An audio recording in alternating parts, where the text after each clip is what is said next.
Ganyan ang tao pag nag-aantay siya sa pagdating ng Diyos. Una-una niyang pinupuyatan ang ang pag-aaral sa salita ng Diyos. Tinamaan tayong lahat nito. Boom! Huwag yung morning devotion lang tayo, nagbubukas ng Biblia. Dapat araw-araw, day and night. O, tinamaan tayong lahat naman ito.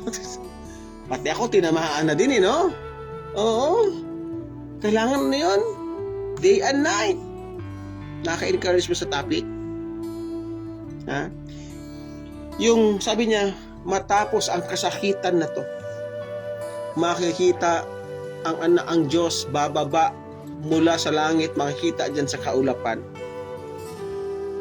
Di ba malinaw yung pag-explain? Matapos ang kasakitan na to, pag andyan na si Lord, maligtas tayo. Tapos na ang pag-iyak. Ha? Tapos na ang mga pain. Tapos na ang mga problema. Makakalimutan na natin ang mga nakaraan. Hindi na tayo tatanda. No?